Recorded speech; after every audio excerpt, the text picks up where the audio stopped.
Et donc, je vous disais comme ça, le monsieur que vous voyez qui est en vert, là, le monsieur que vous voyez là, lui qui est là, des secondes, je n'arrive pas à capter sa photo. Chut, sa photo là, il est là. Je n'arrive pas à agrandir. Oh là là. Bon, vous le voyez en tout cas. Voilà, vous voyez. Vous voyez, non? Vous le voyez, le monsieur qui est en vert. Voilà, c'est le DAF du ministère de la Santé. Voilà, c'est le DAF du ministère de la Santé. Et à l'heure où je vous parle, ce monsieur se retrouve en prison, précisément à la Maca. Parce qu'il faut bien trouver, comment dirais-je, un cobaye pour qu'il cherche, n'est-ce pas, pour qu'il serve, n'est-ce pas, d'exemple, pardon. Même dans les laboratoires, et quand on veut tester certains médicaments, on prend des souris et on prend également des cobayes. Donc lui, il faut qu'il serve, n'est-ce pas, d'exemple. Et donc, qu'est-ce qu'il faut faire? Dans le maillon, on prépare de la chaîne de détournement, il fallait couper une tête. Et donc, la tête qui a été coupée, c'est celle de ce monsieur qui est en vert, qui tient entre les mains comment dirais-je, le prix de meilleur DAF de Côte d'Ivoire, avec le trophée qui va avec. Mais ce qui est surréaliste, pas du lunaire, ce monsieur est à la tête, on a compté au bas mot, 20 milliards de francs CFA qu'il a détourné. Lui qui est là en vert. Et lui qui est à côté de lui, c'est son ministre de tutelle, monsieur Pierre Dimba, qui est ministre de la Santé de Côte d'Ivoire. Est-ce que vous pouvez croire que ce monsieur peut détourner 20 milliards de francs CFA sans que son ministre ne soit au courant? Je ne pense pas, je ne crois pas. Ça descend, ça monte, c'est pas grave, c'est TikTok, donc tapoter seulement. Ça va monter, ça va descendre, tapoter seulement, parce que, vous voyez, nous sommes signalés, c'est pas bien grave. Est-ce que vous, si on vous fait, c'est sous le de Paris toujours, sous le de Paris, avec le micro de la République. Ce micro, il est le seul micro de la République. C'est moi qui le détiens. Et c'est un micro portatif. Et partout où nous allons partir avec ce micro, parce que ce micro va servir. Il va servir à desservir les intérêts mafieux de ce régime moribond qui est en Côte d'Ivoire. Donc, c'est votre micro. Donc, vous l'appropriez. Donc, si je fais un direct, vous constatez que le micro n'est pas à sa position, n'est pas à sa place, vous pouvez réclamer votre micro, le micro de la République. Donc, ce monsieur qui est là,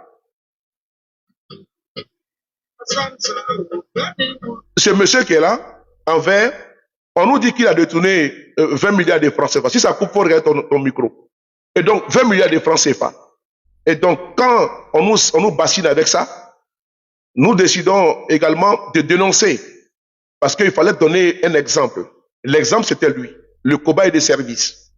Et donc, il se trouve à témoin à la Maca. Mais personne ne peut croire qu'un tel individu, lui seul, peut siphonner 20 milliards s'il n'y a pas de complicité. Alors, nous sommes arrivés à remonter, à travers les personnes qui nous donnent des informations, la chaîne alimentaire de corruption. Cette chaîne-là, à sa tête se trouvent des ministres de la République. Et ces ministres-là, vraiment se mettent plein la poche. Nous allons prendre tout à l'heure un exemple avec le ministre Bakongo. Non, pas Bakongo, désolé. Le ministre Cissé, le ministre Vagondo Diomandé. Et je vais vous faire écouter ici un audio avec un dossier de 2 milliards de francs CFA. Je l'ai exploité hier sur ma page Facebook, sur le de Paris Tonnerre, et c'est sur ma page YouTube, sur le de Paris également. Mais vous n'avez pas eu la primeur de pouvoir écouter cette vidéo-là, mais donc je vais vous servir ici. Et donc, lui que vous voyez, le monsieur qui est en prison, je prends ici, comment dirais-je, comment ils ont mis en place le système. Le ministre va demander 100 millions ou 200 millions à son DAF. Son DAF, il est en contact direct avec des usuriers qui sont à Abidjan. Ce groupe est composé de Maliens réfugiés en Côte d'Ivoire. Ces personnes ont fui le pays avec des milliards de francs CFA dans leurs valises, dans leurs cantines. Et comment il faut blanchir cet argent? S'il y a l'inflation en Côte d'Ivoire, ils sont à la base. Parce qu'il faut miser. L'argent est là frais. Mais qu'est-ce qu'il faut faire avec cet argent? Il faut miser. Il faut investir. Fatima, quoi tu vas? Investir de façon illégale. Et quand ils investissent, ils vont investir où? Naturellement, ils vont investir dans l'immobilier. Ils vont payer des terrains. Quand vous voyez des immeubles qui poussent à Abidjan, des résidences qui sortent partout à Abidjan, détrompez-vous. C'est du blanchiment d'argent. D'abord, les ministres de Côte d'Ivoire, des pontes de ce régime sont mouillés jusqu'à la barbe. Et nous avons décidé de les mettre à nu. Et je l'ai dit, on va le faire de façon méthodique. Et ils seront ciblés. Et je pense qu'on va pouvoir donner du travail au pôle économique de Côte d'Ivoire. C'est important. On va leur donner du boulot. avec les dossiers de la République. C'est comme ça qu'on va les dénoncer au fur et à mesure. Nous avons également un dossier concernant un réseau de vol de véhicules d'un individu qui est proche de M. Fabrice Sawignon. C'est un autre dossier que nous allons exploiter plus tard. Mais comme les dossiers sont beaucoup, les dossiers, il y a vraiment un embouteillage au niveau des exploitations. Vous savez que ces genres de sujets, j'aime les faire moi seul, au nom de la confidentialité, au nom de la sécurité des personnes qui m'envoient des informations, pour ne pas les mettre en danger. Je partage l'information, elle est exclusive. Donc je la garde à moi et je ne distribue pas, je ne donne pas leur identité parce que comment dire, la confiance n'exclut pas le contrôle. Si jamais j'en parle, les personnes peuvent être mises en danger. Donc j'assume pleinement cette responsabilité sécuritaire de ces personnes-là. Il y a un individu qui est en bas, il faut le bloquer parce que lui, il est partout en train de, je le vois, voilà, il faut le bloquer. Il a écrit un nom, n'est-ce pas, avec des lettres. C'est un indigne, un fils indigne, d'une mère indigne, qui refuse de s'assumer. Donc il faut le bloquer. Le modérateur, il y a un individu, son commentaire n'est pas affiché. Bloquez-le pour qu'on puisse passer à autre chose. Merci beaucoup pour votre efficacité. Partagez est à côté. Et donc je vous disais tantôt que la chaîne de commandement, mais comment tu vas? La chaîne de commandement, elle vient du ministre. Et le ministre, lui, il donne l'ordre à son DAF. Le DAF, lui, il contacte, n'est-ce pas, la personne qui doit débourser la somme de 200 millions ou 300 millions de francs CFA que le ministre a besoin pour son besoin personnel. D'ailleurs, vous avez écouté cette vidéo qui, aujourd'hui, fait jaser, fait couler beaucoup d'encre à travers le monde. Cette vidéo de cuissage de monsieur Vagondo Diomandé. On écoute ensemble, s'il vous plaît. Écoutez. Pour ambassadeur de la CEDEAO en Côte d'Ivoire, ambassadeur fantastique, bordel international, pétard celui, maîtresse du ministre Vagondo, 10 ans des ministres et des ambassadeurs, 10 ans de l'ex-capitaine des éléphants, qui est aujourd'hui marié à un gars qui ont pris les États-Unis pour fraude bancaire et blanchiment d'argent. C'est faux, c'est vrai ou bien c'est faux?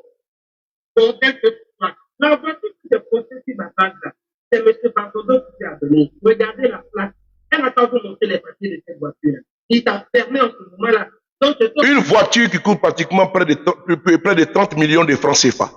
Cette voiture a été offerte par M. Vagondo Diomandé à sa maîtresse. Voilà, Vagondo Diomandé, c'est le ministre de l'Intérieur de Côte d'Ivoire. La vidéo a été faite par cette sœur, voilà, qui a cassé ce qu'on appelle communément en Côte d'Ivoire les papeaux. Donc elle a cassé les papeaux. Moi je n'aime pas dire les papeaux. J'aime dire les dalles, parce qu'elle a cassé les dalles. C'est pas les papeaux, hein.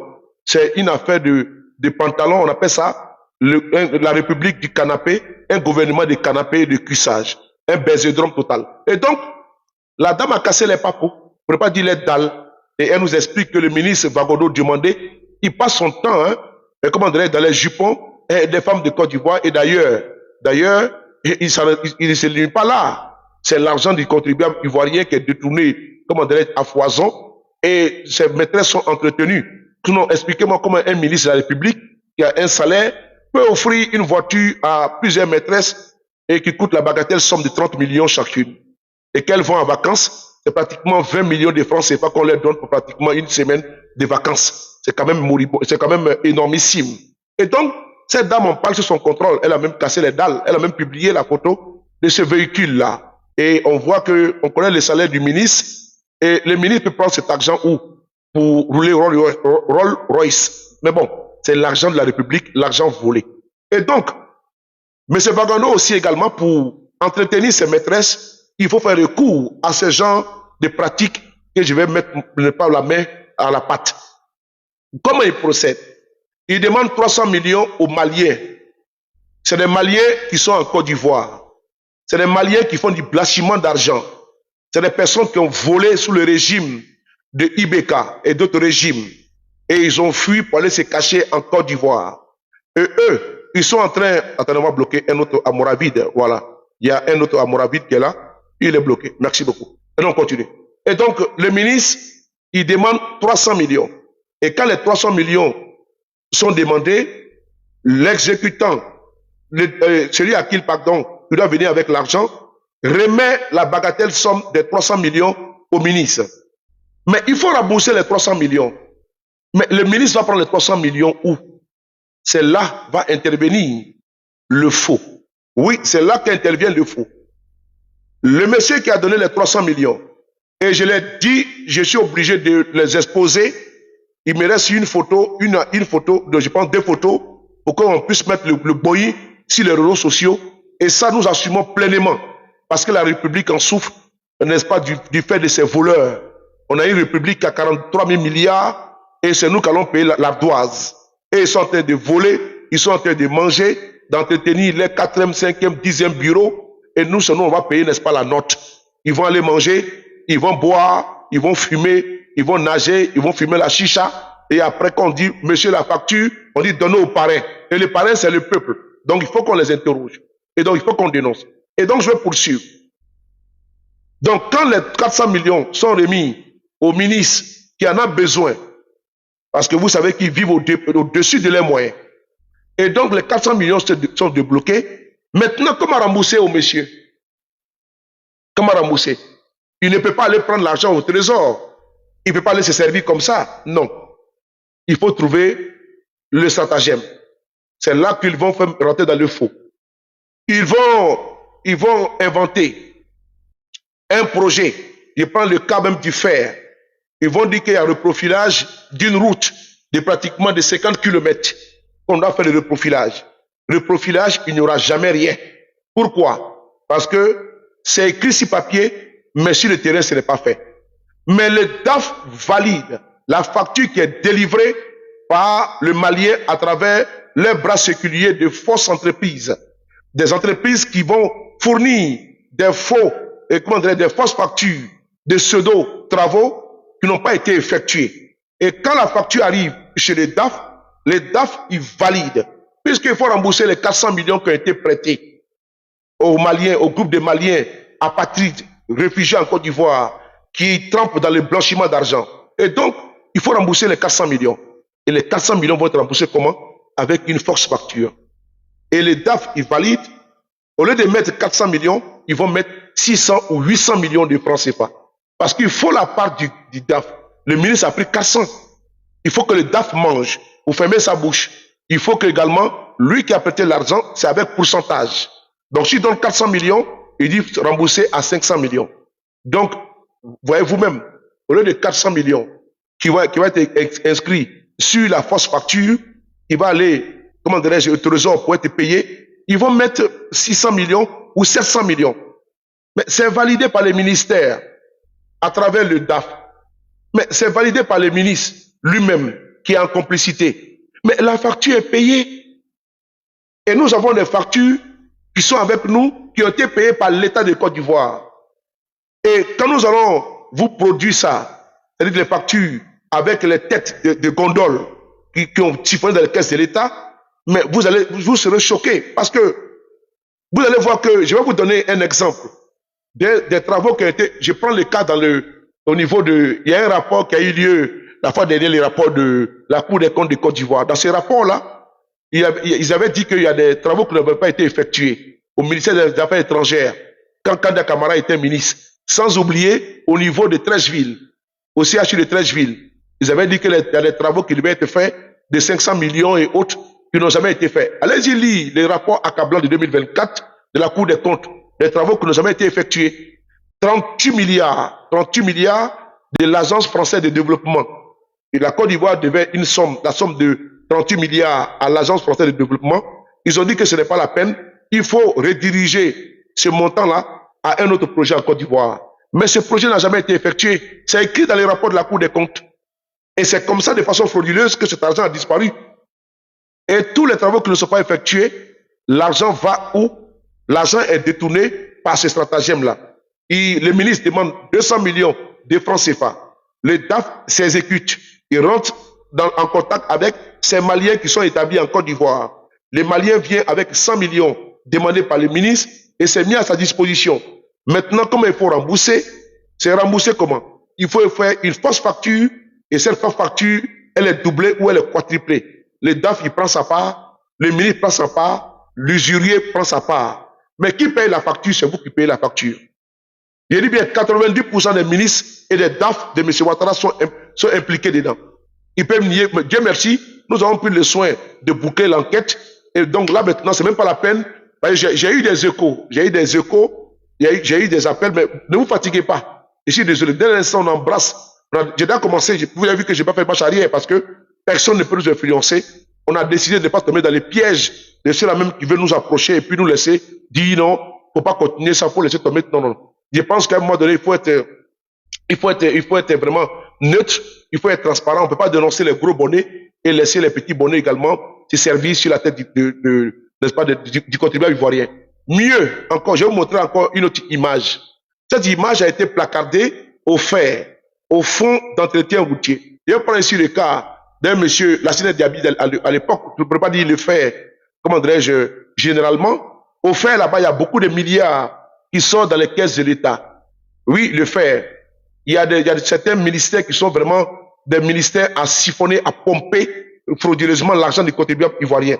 Outre le détournement et la corruption à travers les obtentions pour entrer à la douane et autres. Vous avez vu un concours de la douane qui a été un concours privé, qui était exclusif aux membres du RADP, 400 personnes.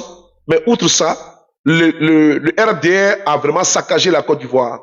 Et je vais vous montrer une photo, puisque ce que je vais vous dire ici, je vais vous montrer une photo, parce que la campagne a lieu. Vous allez voir que c'est même placardé au fer, au fond d'entretien routier de Côte d'Ivoire. C'est placardé là-bas. Et pourquoi ils l'ont fait? Parce qu'ils se sont rendus compte qu'il y a des projets qui ont été payés et les projets n'ont pas été faits. Je dis bien, et les projets n'ont même pas été réalisés. Et j'espère que, je pense qu'ils ne vont pas lever la fiche, parce que moi j'ai déjà la fiche, donc c'est même pas la peine. Donc ne courez pas pour aller nettoyer vos bureaux, parce que tout est déjà dans les sacs. Voilà, ne nettoyez pas vos bureaux. Dès l'instant où on veut rentrer sur un sujet, on préfère être sûr qu'on a déjà bouclé derrière la porte. Donc si vous venez par les restes, c'est pas un problème. Voilà, le lieu du crime est déjà, nous sommes passés au peigne, on a passé le lieu du crime au peigne fin, et vous ne pouvez pas récupérer, comment dirais-je, les preuves. On va vous montrer ici une autre image, qui est celle-là. Vous allez voir que ça corrobore avec nos dires.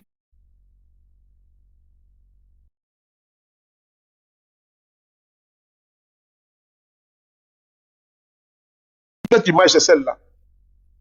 C'est l'image qui est là. Mais je n'arrive pas à l'agrandir. Oh. Je n'arrive pas à l'agrandir. Je ne sais pas comment faire ça. Je sais pas, je n'arrive pas à l'agrandir, la photo là. Oh. Attendez. Je vais enlever le commentaire pour voir. Je n'arrive pas à l'agrandir. Oh. Voilà, donc je vais faire comme ça. Voilà, c'est bon. Voilà, très bien. Voilà, très bien. Vous pouvez mettre le commentaire. Non, laissez le commentaire comme ça. C'est écrit ici, stop à la fraude. Stop à la fraude.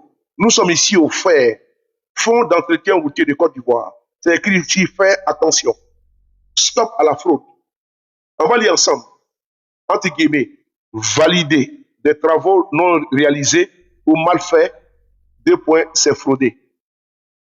Bouton la fraude hors du quoi? Du FAIR. Je répète encore, on va lire ensemble. Cette campagne qui a été placardée au sein du FAIR, c'est parce que ces pratiques existent au FAIR. Effectivement, ils sont dans notre ligne de mire parce que il y a pratiquement des dossiers que nous avons reçus avec des personnes citées, nommément d'ailleurs. Ces personnes-là ont validé des travaux qui n'ont pas été réalisés. Mais l'argent a été payé par l'État de Côte d'Ivoire. Si la Côte d'Ivoire aujourd'hui a pratiquement 43 000 milliards de dettes, ce n'est pas fortuit, ce n'est pas anodin. C'est à cause des travaux non réalisés. C'est comme ça que les DAF qui ont pris de l'argent à la demande des ministres, les 100 millions, les 150 millions, les 200 millions, comment dirais-je, pour les projets personnels et autres, sont obligés de faire de fausses factures pour soi-disant des travaux, mais ces travaux ne sont pas réalisés. Mais les factures sont validées et payées par l'État de Côte d'Ivoire. Vous avez vu la campagne là? Stop à la fraude. Valider les travaux non réalisés ou mal faits, c'est frauder. Pourquoi ils le disent? Parce que il y a des travaux qui n'ont jamais été réalisés alors que ces travaux ont été payés par l'État de Côte d'Ivoire. Oui, je le dis encore une fois de plus, il y a plusieurs travaux qui ont été organisés, qui n'ont pas été réalisés, mais factures payées. Il y a également des travaux qui ont été mal faits, mais factures payées. il y a eu également des surfacturations. Il y a des fournisseurs de l'État qui travaillent en complicité avec certains DAF. Au lieu de 50 millions, c'est pratiquement 200 millions. Et le DAF a sa part, le ministre a sa part. Je dis bien, outre encore ces réseaux où il n'y a même pas de travaux qui sont faits, il y a des fournisseurs de l'État en complicité avec les ministres lors des colloques et autres, les séminaires qu'ils organisent. Je le dis encore une fois de plus, le montant pour les séminaires, c'est 20 millions, mais on se retrouve avec 150 millions de factures qui est délivré et payé par l'État de Côte d'Ivoire. Le ministre a sa part et le DAF a sa part, sans oublier les autres complices de la chaîne alimentaire ont leur part du gâteau. Donc, ce dossier-là, nous avons également reçu un autre signalement concernant M. Cissé Bakongo. Eh ben, pourquoi Bakongo vient de ma tête là? Concernant M. Vagondo Diomandé, outre le dossier de cette dame, où M. Vagondo, il va à fond la caisse, et quand il dit à fond la caisse, il va vraiment à fond la caisse, avec des véhicules offerts à ses maîtresses, avec des millions offerts à ses maîtresses. Elle-même elle a dit qu'elle est prête à casser encore les dalles parce qu'elle a les preuves. L'ambassadrice de la CDA en Côte d'Ivoire était la maîtresse de Vagondo et Vagondo la mettait vraiment au ciel. Et nous avons également identifié une autre encore qui est prête-nom de M. Vagondo. Elle est une influente dame du RHDP, qui est une de ses maîtresses également. Non, on ne parle pas de maîtresses ou ça ne nous intéresse pas, mais je le dis encore une fois de plus, elle aussi, elle sert des relais de blanchiment d'argent de M. Vagondo Diomandé, l'actuel ministre. Et je pense qu'il faut qu'ils attachent vraiment les ceintures parce qu'on va vraiment décoller à fond la caisse. On va vraiment décoller comme la fusée d'Elon Musk qui va sur Jupiter ou bien sur Mars. On va décoller.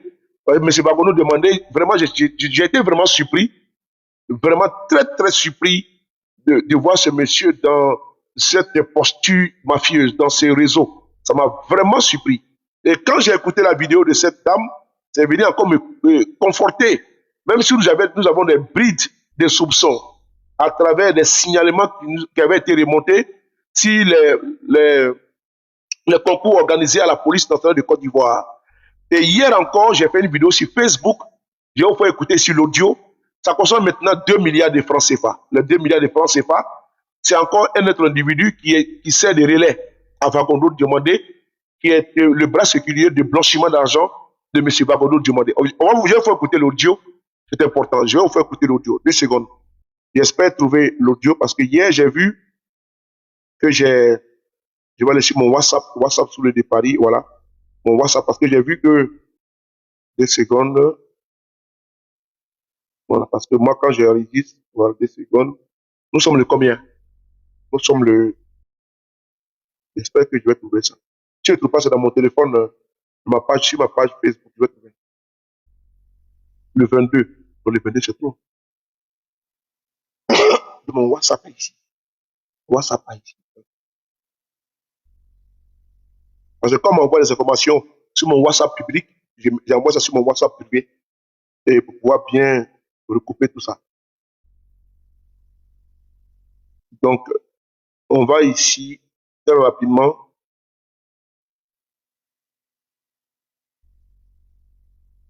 Bon, je vais couper mon micro pour pas qu'on puisse écouter, pour voir si c'est vraiment l'audio. Je vais couper mon micro pour pas qu'on puisse et puis balancer quelqu'un.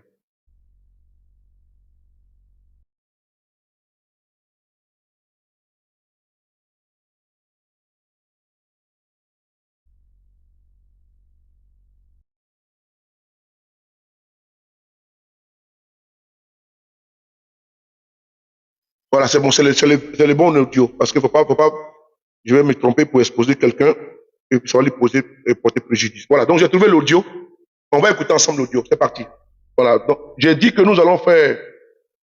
Ils veulent nous distraire avec des débats inutiles. Je pense que nous, on était concentrés sur le combat. C'est ce que vous attendez de moi ou pas? Donc, si vous attendez ça de moi, je suis au rendez-vous. On va écouter l'audio ensemble. On écoute l'audio. Attends, je vais mettre les commentaires. Mettez les commentaires, on va écouter l'audio ensemble. On y va, c'est parti. Attendez. Attendez, je vais mettre le Bluetooth. Là, vous serez bien connecté. Voilà. Oh, Bluetooth. On y va, c'est parti. Voilà. On écoute maintenant l'audio concernant les 2 milliards de Bagondo demandés. Bonsoir à tous mes parents de Dialé. Bonsoir à tous mes frères, à toutes mes sœurs. Mhm. Alors, je voulais vraiment ce soir vous parler de quelque chose. Nous sommes au niveau de la Confédération des mutuelles de Tampui en train d'initier quelque chose. Il s'agit de trouver des projets, des mécanismes dans toutes les localités du Tampui. Et c'est que Zialé est membre. Pour être plus direct. Il s'agit aujourd'hui de trouver des projets qui vont intéresser Zialé en termes de développement. Depuis ma dernière visite dans le Tampui Alumini, où il m'a instruit avec un budget de 2 milliards pour développer, pour mettre à la disposition de la CMDT pour développer. Vous avez bien entendu la somme de 2 milliards. J'aimerais que vous écoutez attentivement l'audio. Voilà, c'est la somme de 2 milliards. La vidéo bien exploitée se trouve sur ma page YouTube sur le Dépari et ma page Facebook sur le Dépari Tonnerre. Vous pouvez trouver là-bas sur la page Facebook là-bas. On va écouter, c'est la somme de 2 milliards que Vagondo a débloqué. Mais Vagondo a pris les 2 milliards où? Vous allez entendre la réponse de ce monsieur qui est le bras droit de Vagondo. Je vais vous montrer les photos, je vais afficher les photos au fur et à mesure. Ils vont savoir que nous sommes dans le dossier. On va écouter. Développement. Depuis ma dernière visite dans le Tampui Alumini, où il m'a instruit avec un budget de 2 milliards pour développer, pour mettre à la disposition de la CMDT pour développer le Tampui. J'ai appelé, nous sommes au niveau du bureau exécutif, nous sommes en train de travailler. Mais il y a certains aspects qui échappent au bureau exécutif, comme la promotion des cadres. La promotion des cadres. Alors, au niveau de la promotion des cadres, dont je vais vous parler ce soir, c'est des promotions dans les secteurs. Et je dois déposer la liste qui a été demandée. Et pour y aller. Comme personne, malgré tout ce qu'on a mis sur la plateforme de Ziali, malgré, je vais dire, toutes les communications qui ont été faites au niveau de la CMDT dont Ziali est membre, personne n'a répondu. Je me permets de venir ici vraiment pour vous donner l'information. Alors, en ce qui concerne la promotion des cadres, c'est de façon sectorielle. C'est un programme sur 3 ou 4 ans ou 5 ans, je ne sais pas.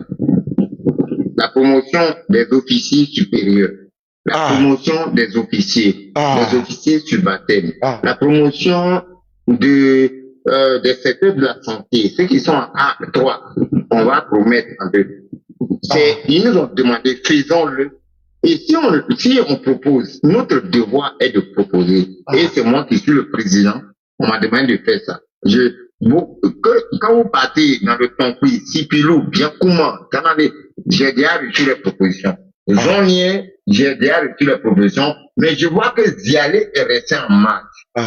Et même, il y a dans les propositions qu'on nous a demandé à faire, il y a le redécoupage administratif.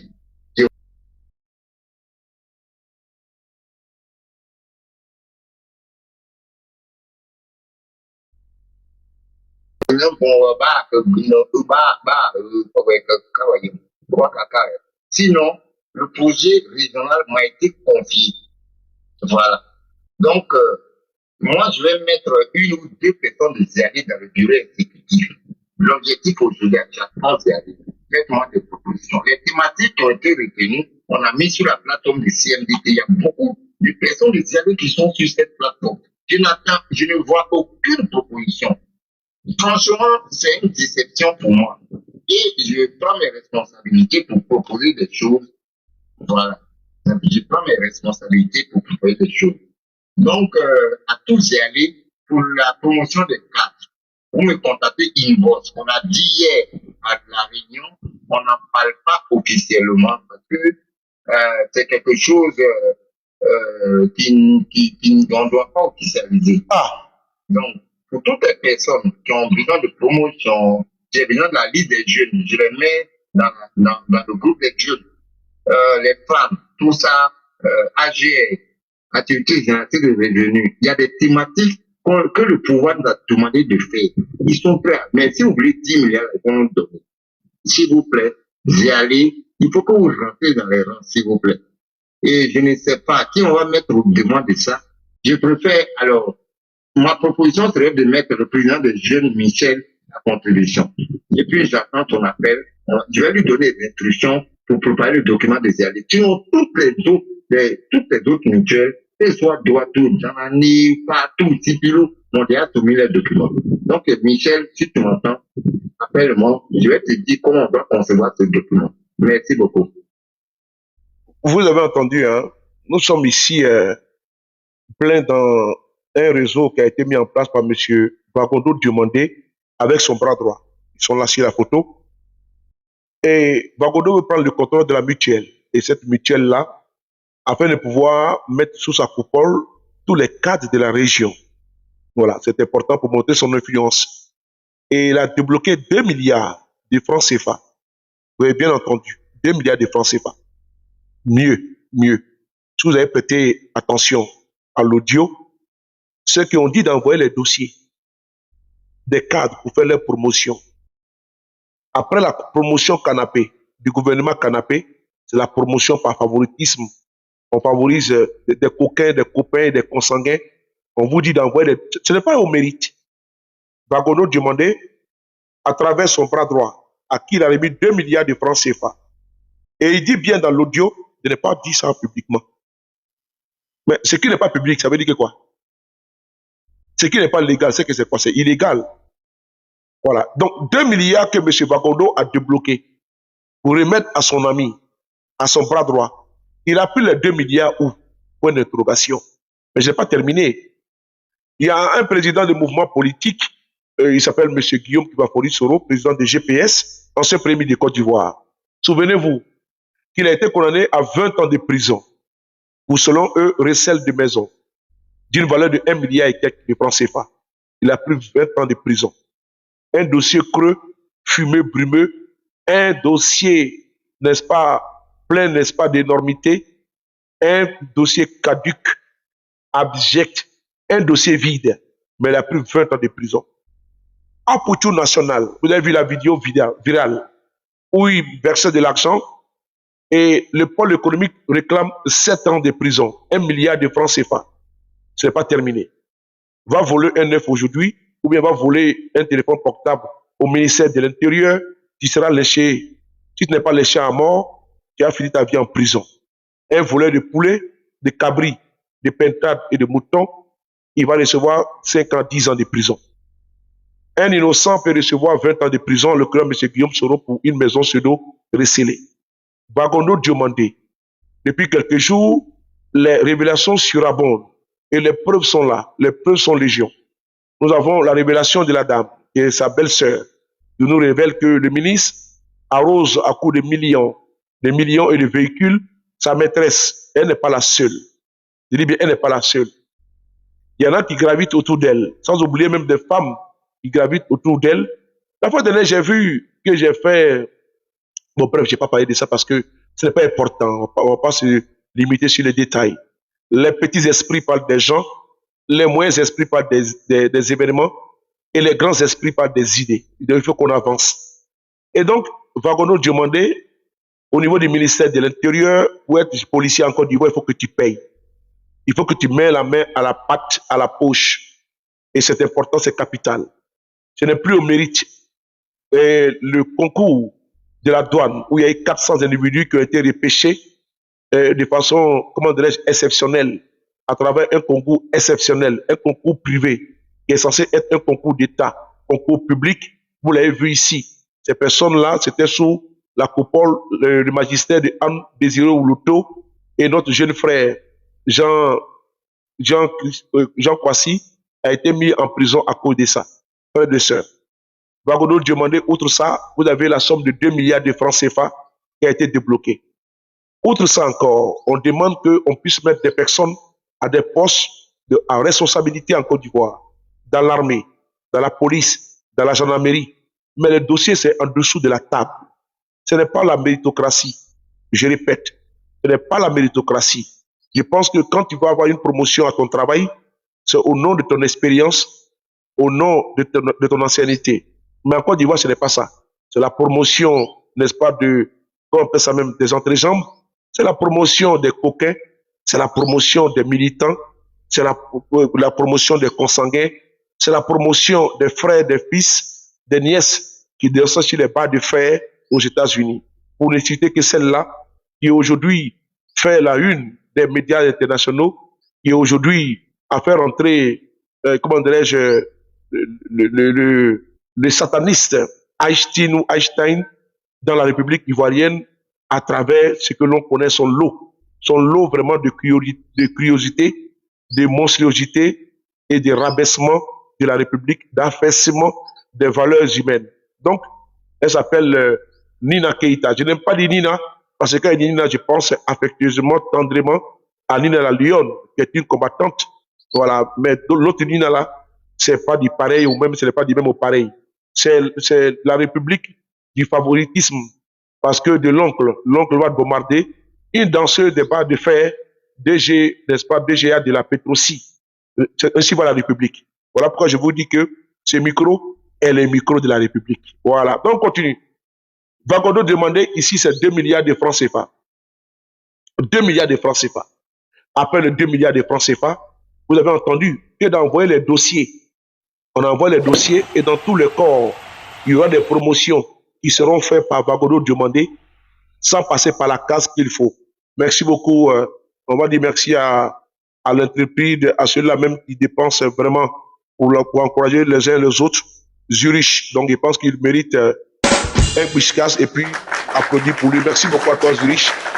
Thank you very much.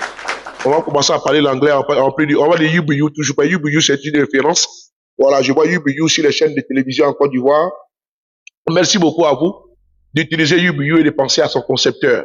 Lui qui est ici, votre humble serviteur, sur le palier de Frapponnais B52.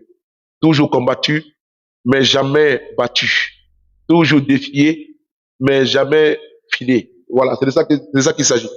Donc, frère de Sauveur, comment tu vas? Donc, on continue. Vagono demandait recrutement, promotion au sein de l'État de Côte d'Ivoire sans méritocratie. Ça a été dit dans l'audio. Et également, je vais poursuivre.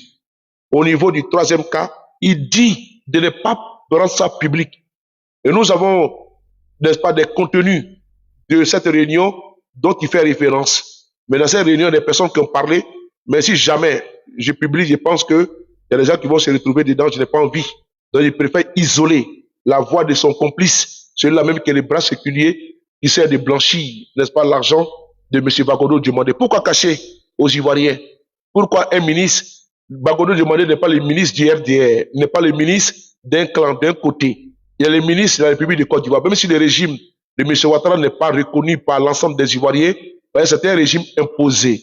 C'était un régime de fait, c'était un régime de facto. Voilà pourquoi on dit M. Ouattara est un président de la République de fait. C'est un président de facto. Et les mots vont, n'est-ce pas, les pesants d'or. Alassane Ouattara, il a la signature de la Côte d'Ivoire après avoir fait un braquage sanguinaire en 2020-2025 avec son lot de morts, décapitation, incendie, n'est-ce pas, d'un frère Dugomé Faras qui a été brûlé par les militants stipendiés, par les militants agressifs, barbares, cruels, monstruels, démoniaques, satanistes, sanguinaires du RDR qui ont brûlé Dugomé Faras à Nayo. Donc, ce régime-là. Donc, quand on dit que Vagondo demandait un ministre, c'est pas une reconnaissance tacite de leur pouvoir moribond. Ce n'est pas ça. Voilà, il faut mettre les mots à leur place. Quand je dis M. Ouattara est président de la République, je ne pas une reconnaissance de son 4e mandat. Voilà. Il est imposé à nous. Il s'est imposé à nous. Il a, à travers la violence, la barbarie, l'exclusion des différents mentors, j'ai cité ici les leaders, le président Gbagbo, le président Cheikh Tidiane Thiam, le président Afin Guessan, le président Soro Kibafori Guillaume, qui a été également exclu, de façon arbitraire du jeu politique, qui est aujourd'hui persécuté, traqué par ce régime barbare, brutal, qui est arrivé à ses fins à prendre le pouvoir en Côte d'Ivoire par un coup d'État, accompagné par Sarkozy. Sinon, nul n'était ça. M. Ouattara ne serait jamais président de notre République. Parce qu'on a vu des opposants qui ont gagné des élections dans certains pays. Je cite ici le Gabon avec Jean Ping, sans oublier Andro Bambam au Gabon, sans oublier Ondo Ossa, dernièrement avec Ali Bongo, la dernière élection qui lui a valu un coup d'État, avec Brice Clotaire Oligui Nguema. Mais ce n'est pas terminé. Quand vous allez au Cameroun, et pour la méthode politique, il y a John Fundi, dans les années 80, a battu à plate couture Paul Biya. Il n'a jamais prêté serment, mais il a gagné les élections.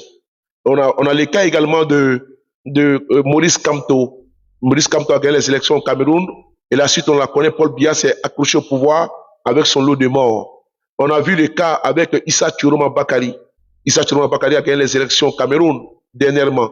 Mais ce régime barbare, brutal, sauvage et ensauvagé de Paul Biya, ce régime satrapique, comment dirais-je, agonisant, comateux, comme Paul Biya lui-même, c'est sarcophage, cette momie qui s'agrippe au pouvoir avec le destin funeste que nous connaissons, ce régime-là.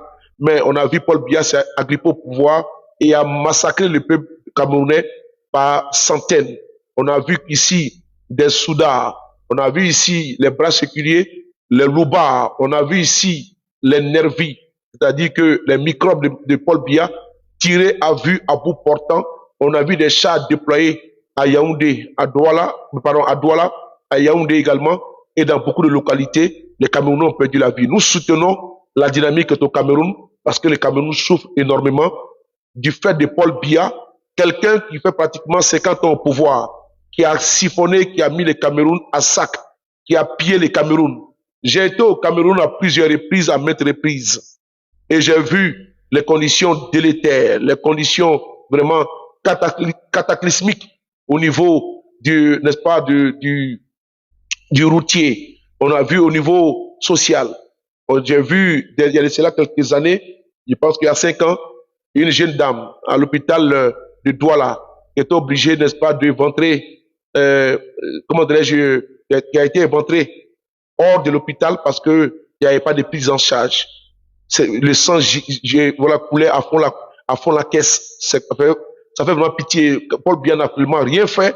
Il passe le temps, nul n'était le combattant, la brigade anti-Sardina qui a délogé Biya de son hôtel à Bruxelles, comment dirais-je, en Suisse. Paul Biya passait pratiquement 8 mois en Suisse, à Genève, payé aux frais du contribuable camerounais. Peuple camerounais, prenez vos responsabilités. Votre destin est entre votre main. Le Cameroun est un grand pays. Le Cameroun est un Neswandier de Oumoumié. Ce Cameroun-là est un grand pays. Le Cameroun de nos ancêtres ne peut pas aujourd'hui être le Cameroun des ancêtres. Parce que quand on voit aujourd'hui les ancêtres qui dirigent le Cameroun, à commencer par Paul Biya et tous les autres, je pense que le Camerounais doit prendre le taureau par les cornes et chasser ces régimes-là qui fait honte à l'Afrique, qui fait honte au monde et qui font honte à l'humanité. Paul Biya ne peut pas aujourd'hui diriger le Cameroun dans un fauteuil roulant. C'était une digression. On va avancer rapidement. Merci beaucoup. Et donc, on va continuer sur le dossier de Wagondo. Je pense que, sur ce côté, vous avez compris que Wagondo, pardon. Il y a Oumniobé, Ernest Wandier. Merci beaucoup à toi. Merci beaucoup pour Oumniobé aussi. Voici tous ces combattants de la liberté au Cameroun, tous ces combattants de l'UPC, voilà, de l'UPC qui sont battus pour l'indépendance du Cameroun. Il faut aller s'imprégner de l'histoire de notre continent. Hein. Un peuple sans histoire est un monde sans âme. Donc, il faut aller au Cameroun également. Il faut aller en Angola. Il faut aller partout en Guinée-Bissau. Il faut aller également, comment dirais-je, au Bénin, avec les Bio-Guerra qui sont battus contre la pénétration également coloniale. Il faut aller se renseigner sur la reine Zinga en Angola qui s'est battue contre la pénétration comment dirais-je, portugaise. C'est aussi important. Hein. Nous avons des guerriers, nous avons nos pères dévancés qui sont battus avec courage et détermination, résilience contre la pénétration coloniale. C'est important. Le Congo en fait partie avec Patrice Emery Lumumba, qui a été vraiment décapité, hein, qui a été sauvagement assassiné. Voilà, c'est quand tu regardes les images de sa déportation, ça fait mal au dos, ça fait mal, n'est-ce pas, ça fait mal au cœur. et on a le froid dans le dos, hein, avec les récits qui a expliqué. L'avion même qui a servi à déporter Patrice Lumumba dans le Katanga, on a vu que cet avion n'a jamais redécollé. C'est devenu maintenant, c'est comme s'il a été cloué par Patrice Lumumba. Et c'est un lieu historique. Donc, on va revenir en Côte d'Ivoire avec notre situation domestique qui nous préoccupe, parce que même si on doit s'occuper des autres pays, il faut savoir que la Côte d'Ivoire, la situation, elle est délétère. Nous avons des rapaces qui aujourd'hui sont en train de siphonner dans les caisses de l'État, des bandits au col blanc, qui sont nourris par les contribuables ivoiriens qui vivent au crochet de l'État. Ça ne les suffit pas. Ils pillent systématiquement les caisses de l'État ivoirien. Donc, c'était le cas de Wagono Dumandé que je vous ai expliqué. À travers cette mutuelle-là, Wagono Dumandé a injecté 2 milliards de francs CFA de façon totalement et complètement illégale. C'est l'État de Côte d'Ivoire, l'État central, qui doit financer les associations, les fêtières associatives.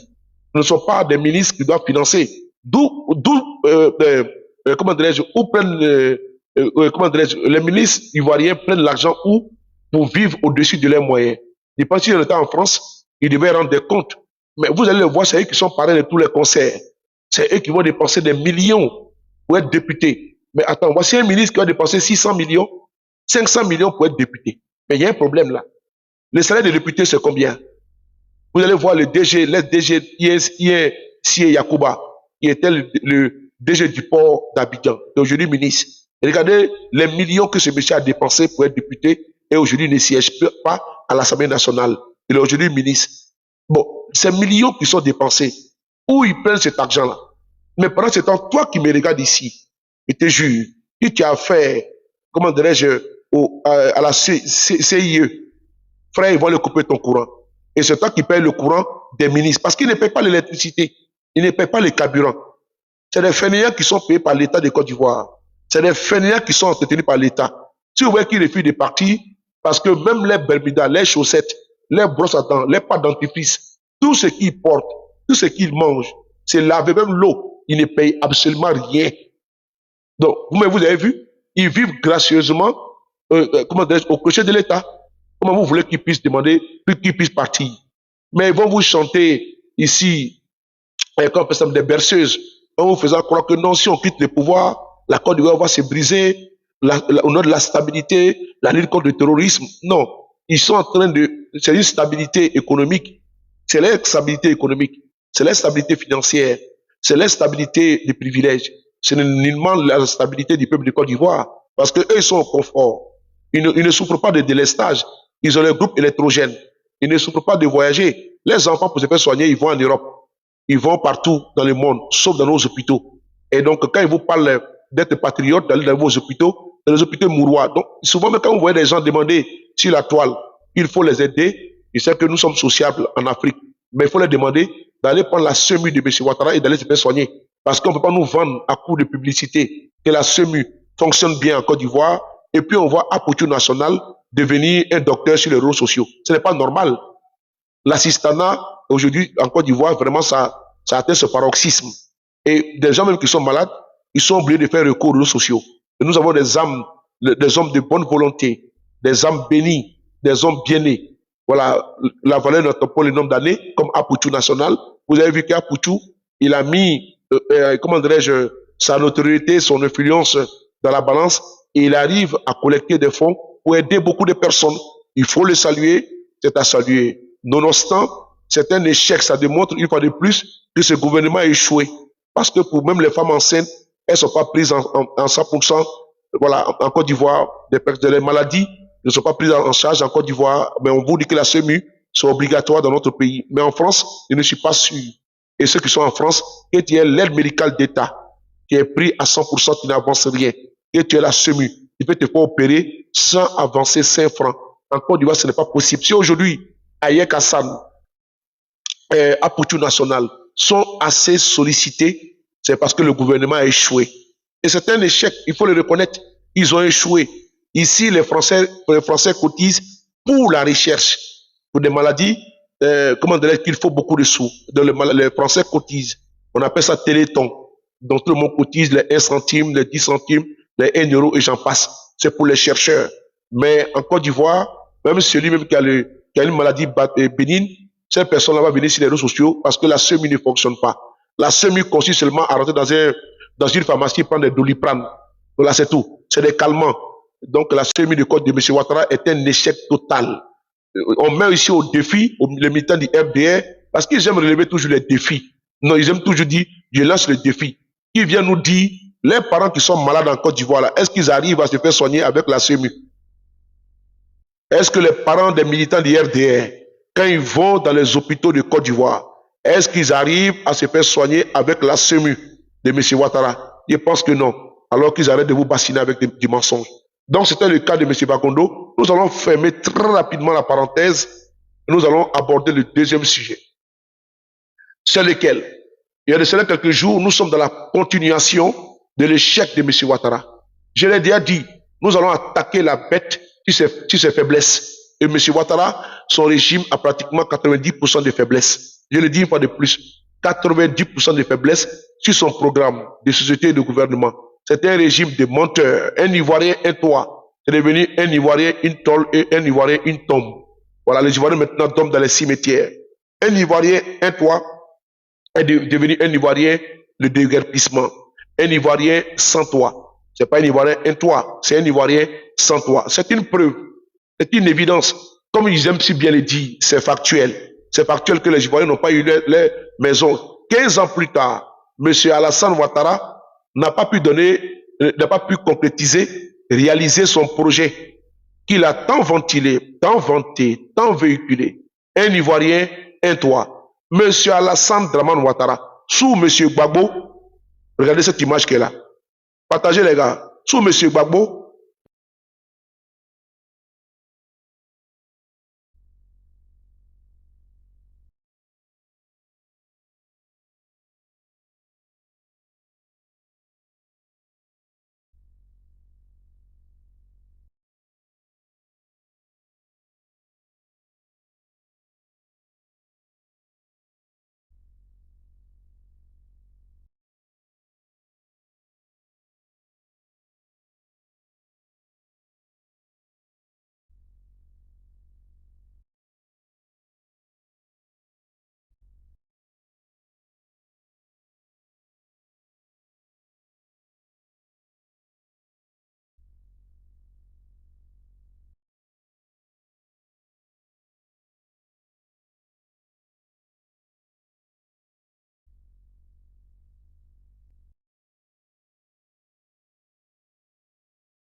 voici l'image qui est là.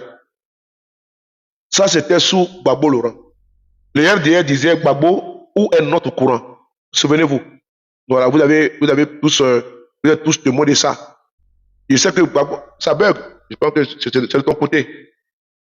Est-ce que ça bug? Si ça bug, dites-moi, je vais changer de réseau. Est-ce que ça bug? Dites-moi si ça bug. Je vais changer de réseau. Ça bug, les gars? Allons-y vite, hein, parce que je dois sortir là, s'il vous plaît. Est-ce que ça bug? Si ça bug, dites-moi. Ah, Fatim, comment tu vas? La plus belle, j'espère que tu vas bien. Gradion, mon colonel, tout mes respects à toi. Est-ce que ça bug? Ça bug?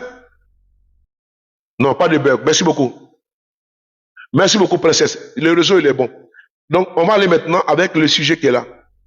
Le sujet qui est là, c'est important, c'est capital. Je vais d'abord vous saluer et on va écouter M. Ouattara ici. Mon colonel, je te salue. Hein. On va ici écouter M. Ouattara ici, c'est important. Partagez et tapotez. On va écouter M. Alassane Ouattara à la minute 38, si je ne me trompe pas, avec mon compte sous le départ. Sous le départ, voilà, c'est bon. On va écouter M. Ouattara à la minute 38. Je salue Ambenou et Lélé, tous mes respects à vous. Hein. On va écouter M. Ouattara ici à la minute 38.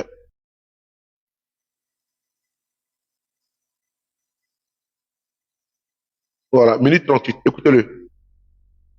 Ensuite, la sécheresse, on constate que beaucoup de plantations, notamment de manioc, ont été remplacées par du DBA. Puis, donc, alors, ça baisse. Et plus comme pour le DBA, certaines personnes s'adonnent à faire de la rétention pour pouvoir faire la transformation au bon moment. Volume? Afin de maîtriser les prix et rendre les denrées de première nécessité abordables sur les marchés, et donc instruit le gouvernement de réglementer l'exercice des activités dans ce secteur pour démanteler les cartels et mettre fin aux spéculations. Ah ouais? Car nous savons qu'il y a des cartels. Le volume n'est pas bon? Attendez, donc je vais enlever ça là. Une seconde. Je vais enlever ça d'abord. Je vais enlever ça d'abord.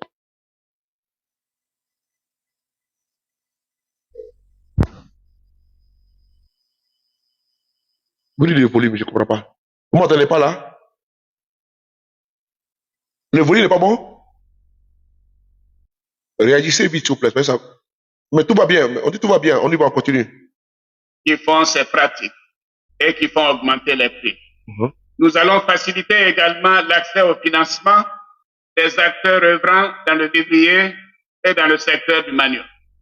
Nous poursuivrons également les efforts de mise en place des politiques visant l'autosuffisance en riz et en ressources animales. J'ai été à l'écoute également des populations à l'intérieur et je reçois des appels fréquents, y compris après les visites des ministres dans les régions, que dans les villes du nord telles que Korogo, Puna ou Kondoupou, les effets de la sécheresse ont occasionné de nombreuses coupures d'eau qui fait de la diminution des niveaux des barrages. Des opérations spécifiques sont en cours afin de remédier à cette situation, notamment par la réalisation de nouveaux forages. Je l'ai annoncé à Puna. Nous avons fait de nouveaux forages pour ajouter 50% plus d'eau dès le mardi prochain pour annihiler la question donc de la pénurie d'eau. En ce qui concerne l'électricité, je sais que vous m'attendiez sur ce sujet. Voilà. En ce qui concerne l'électricité, vous savez, moi je vous parle vrai. Je vous parle vrai, en toute transparence. Voilà. Le gouvernement a décidé en juin 2015 d'un ajustement de 16%, mais sur 3 ans. Écoutez. Du tarif d'électricité, pour nous permettre de produire plus d'électricité. Et quand les économistes le savent, quand l'offre augmente, les prix baissent. Donc, le fait de voir que les prix augmentent n'est pas normal. Oui. Cette décision, comme je le dis, visait à accroître la production, améliorer le transport et la distribution de l'électricité, ainsi qu'à garantir aux populations un meilleur accès à l'électricité. Vous vous souvenez des décisions que nous avons prises pour faciliter cela. La première phase de cet ajustement a eu lieu sans problème, le 1er juillet 2015, et n'a pas touché les abonnés au tarif social, qui représente 40% de l'ensemble des abonnés. C'est l'augmentation depuis le 1er janvier cette année qui a posé problème. Car cette augmentation au 1er janvier 2016 devait être de 5% et s'appliquer et ne devrait pas s'appliquer aux abonnés au tarif social ou aux petits consommateurs qui représentent 70% des abonnés pour ces deux catégories. Donc, que certains comme moi fait plus, ça je l'ai compris. Écoutez. D'ailleurs, chez moi, dès que je rentre, j'éteins la clim. Quand je sors d'une chambre, j'éteins la lumière. Et quand je viens au travail, je dis au personnel, si madame n'est pas là, personne n'est pas là, on éteint toutes les clims parce que l'électricité coûte cher. C'est ce que chacun de nous doit faire, surtout pour les gros consommateurs, comme pour les petits consommateurs.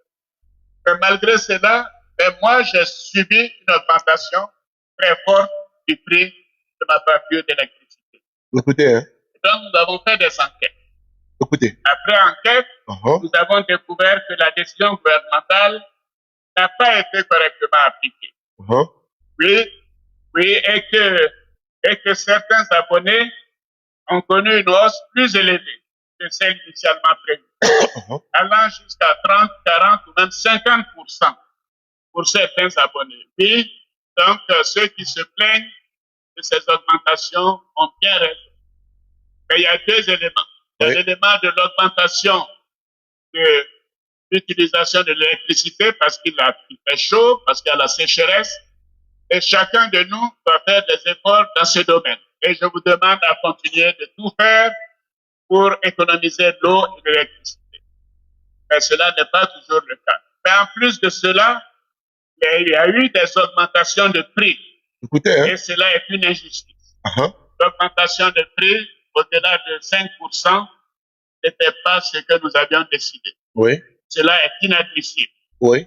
Donc, j'ai décidé de l'annulation pure et simple de l'augmentation de janvier 2016. Femme battante, comment tu vas? Oui, j'ai décidé de l'annulation de cette augmentation depuis 2016. Cela n'était pas ce que le gouvernement a décidé. Et je ne peux pas accepter cela. Que le gouvernement décide une chose et qu'on fasse autre chose. Donc, chers compatriotes, vous avez toutes nos excuses pour cette augmentation qui n'était pas justifiée. Oui, donc les factures... Oh, c'est quoi ça? Les factures seront corrigées et le trophée sera rendu à tous les abonnés. Oui. Non. Ou étalé sur une période en déduction de vos factures prochaines d'électricité. Oui, j'invite donc la CIE à réparer cette injustice. Oui, quant aux industriels abonnés en haute tension et qui ont subi des augmentations qui ont un changement dans les plages horaires de facturation, je demande que l'on revienne aux plages horaires d'avant l'application des tarifs des heures de pointe. Oui, les heures de pointe devaient aller de 19h à 23h et cela a été prorogé et commence à 18h30 pour aller jusqu'à minuit, donc cela doit cesser. On doit revenir aux plages antérieures. Cela permettra également d'alléger le coût de l'électricité. Voilà, voyez-vous, cette situation nous interpelle sur la nécessité d'ouvrir le secteur de l'eau et de l'électricité. Écoutez bien. À la concurrence comme le prévoit le code de l'électricité. Oui. Oui, j'ai donc demandé au Premier ministre. Oui. J'ai demandé à toutes les sociétés qui peuvent participer à la distribution de l'électricité d'être candidates et de prévoir la distribution par de nombreuses sociétés parce que c'est quand il y a de plusieurs sociétés que nous aurons la concurrence et que les prix vont baisser. Parce que la distribution coûte trop cher. Ah. Oui. Ok. Nous avons décidé donc qu'il faut mettre fin au monopole de la CIE et de la SODECI. Ah. Il faut mettre fin au monopole de la CIE et de la SODECI. Nous sommes ici en 2016, la fin du travail, M. Ouattara, devant un parterre de fonctionnaires, des syndiqués. Il a annoncé pompeusement ici qu'il faut mettre fin au monopole de la CIE et de la SODECI. Alors, frères et sœurs, on va mettre ici cette photo qui est là. On va mettre cette photo en bas. Sous Gbagbo Laurent, Gbagbo était président. Le RDR, et toi, comment tu vois? Le RDR nous disait ici que Gbagbo, où est notre courant? C'est écrit devant vous ici. Gbagbo, où est notre courant?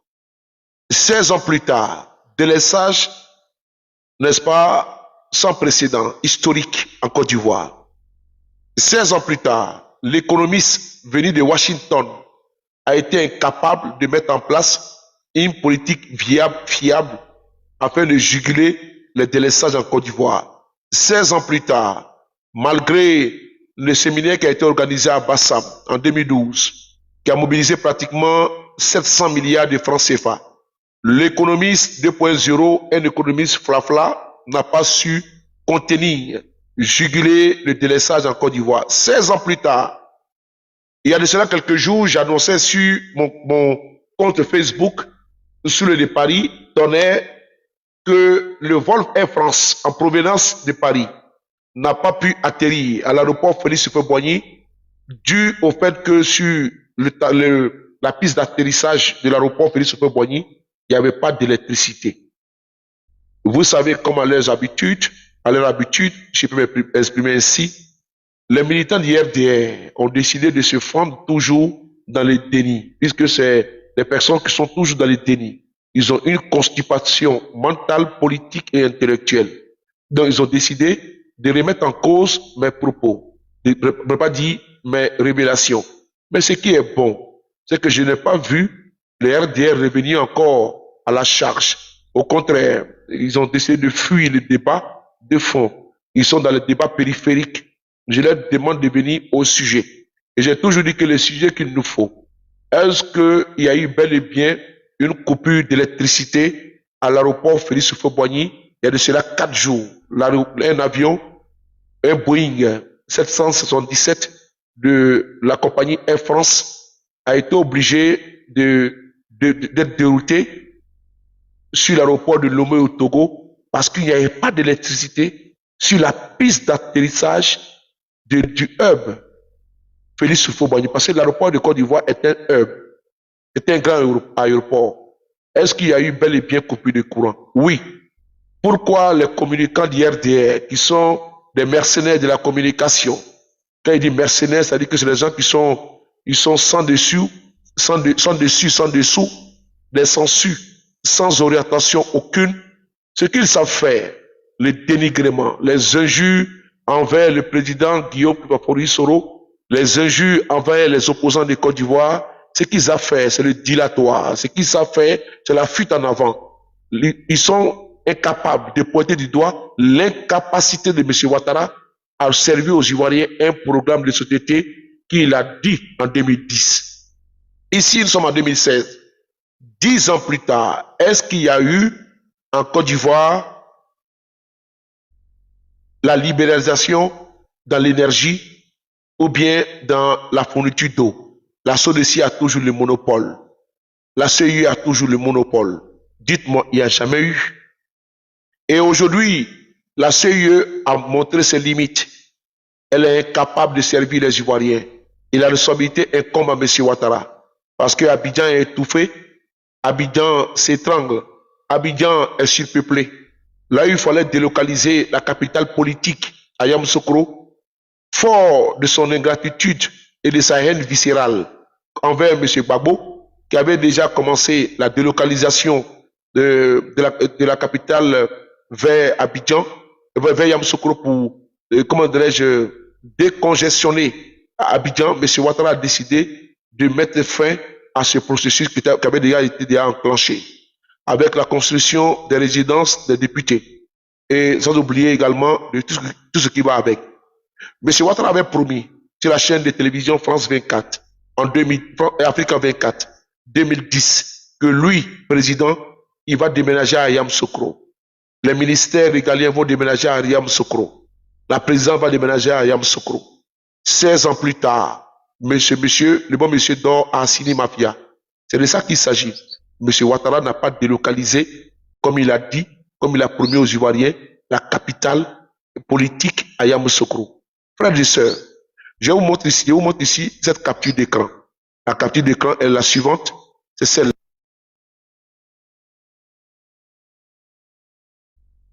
Il y a de cela combien de jours? Je pense qu'il y a de cela 4 jours. Parce que nous sommes aujourd'hui, voilà, vous voyez, il y a de cela 4 jours. J'avais écrit ceci, aéroport d'Abidjan sans courant. Et j'étais à 2 heures du matin. J'ai même lancé un live. J'ai mis aéroport d'Abidjan sans courant présentement. L'avion Air France qui devrait atterrir à Abidjan est en route pour Lomé, car pas de lumière sur la piste d'atterrissage. Les militants du RDR sont venus sous cette publication, ont déversé leur haine, leur bile, ont déversé leur inimitié vis-à-vis de moi, ont déversé un torrent d'injures, un torrent d'insultes, un torrent de dénigrement, un torrent de haine, parce que j'ai simplement dit qu'il n'y avait pas d'électricité sur la piste d'atterrissage de l'aéroport Félix Houphouët-Boigny et l'avion Air France a été détourné sur le mot Togo. Fort est de constater que ce que nous avions dit a été comment dirais-je, confirmé par beaucoup et d'autres sources. Mais c'est un omerta total. Vous voyez que les chaînes de télévision et de radio en Côte d'Ivoire n'en parlent pas parce qu'ils ont peur d'en parler. Il faut chanter toujours les louanges du régime Ouattara. Il faut dire que tout va bien. Le vieux a travaillé. La Côte d'Ivoire se porte bien. Elle est stable. La sécurité est là. L'économie se porte bien. Il n'y a pas de coupure de courant. Il n'y a pas de coupure d'eau. Les Ivoiriens sont payés, même le chômeur par mois. Un Ivoirien, un toit. Un Ivoirien peut se soigner de façon convenable dans les hôpitaux. Les Ivoiriens ne peuvent pas défier pas les pays pour traverser la Méditerranée. Tous les Ivoiriens ont un véhicule, ont une villa. Les Ivoiriens vivent comme au temps de Kadhafi en Libye. Ils vivent dans le paradis, on ne pas dire au paradis. Mais en Côte d'Ivoire, le courant est partout, même dans les WC. Même si on peut mettre le courant à la forêt du Banco, pourquoi ce n'est pas à l'aéroport, pourquoi c'est à l'aéroport Félix Houphouët-Boigny, sous le Paris peut prétendre qu'il n'y a pas d'électricité. Ils l'ont dit. Ils ont dit que sur le Paris, mais attends, il y a courant partout en Côte d'Ivoire, alors que c'est décérébré. Ne savaient pas que le courant était coupé sur le tarmac de l'aéroport d'Abidjan et que l'avion a été déporté sur l'aéroport de Lomé. Parce qu'ils sont pas au parfum des informations. Ils sont à côté de l'information. Ils ne sont pas informés. Ils ne sont pas sous-informés. Ils ne sont même pas informés. Ils ne sont au courant de rien. C'est des brebis égarées que l'on envoie sur les réseaux sociaux avec un narratif. Venir faire l'idolâtrie. Ils sont dans le nombrilisme, démagogie, populisme pour un régime agonisant, honni et vomi par le peuple de Côte d'Ivoire. Et donc, la nouvelle a été confirmée. Je vais ici vous montrer un autre média qui hier, j'ai vu, a publié ça. Je leur dis merci. Eux, au moins, ils ont pris le courage.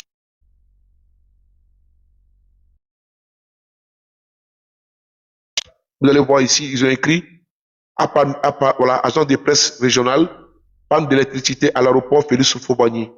La SECNA encaisse, la SECNA se tait. Vous avez vu? Donc, personne ne parle, c'est un omerta total. Il ne faut pas dire qu'il y a eu coupure d'électricité à l'aéroport d'Abidjan.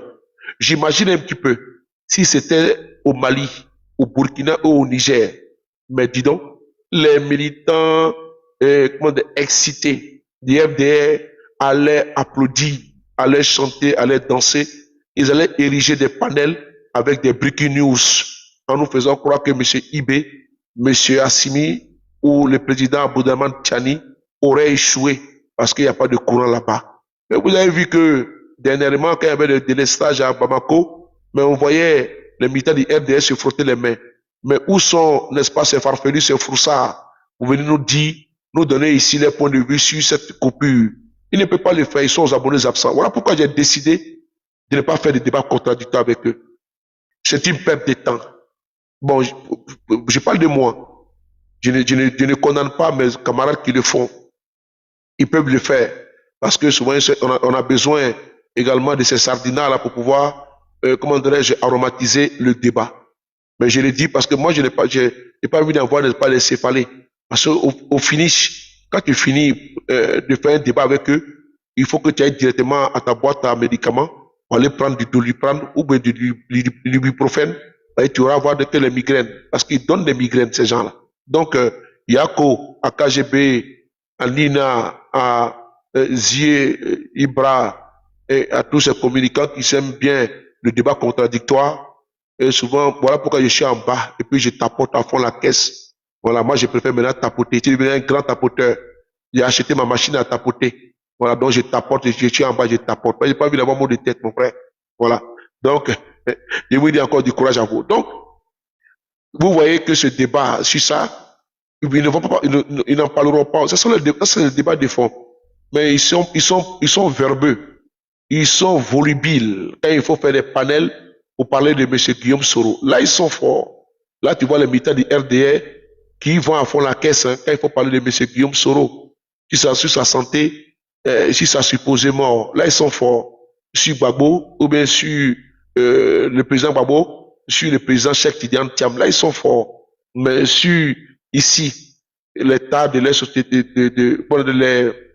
les échecs de leur gouvernement, ils n'en parlent pas. Je n'ai vu aucun panel et ils parlent que de l'AES. Ils ont trouvé du pain béni, l'AES, ils ont dit que l'AES n'allait jamais voir le jour, que c'était une vue d'esprit. Pour paraphraser ici, le président du Nigeria, Bola Tinubu, que l'AES est une vue d'esprit. Aujourd'hui, l'AES a son identité. L'AES est devenue une confédération.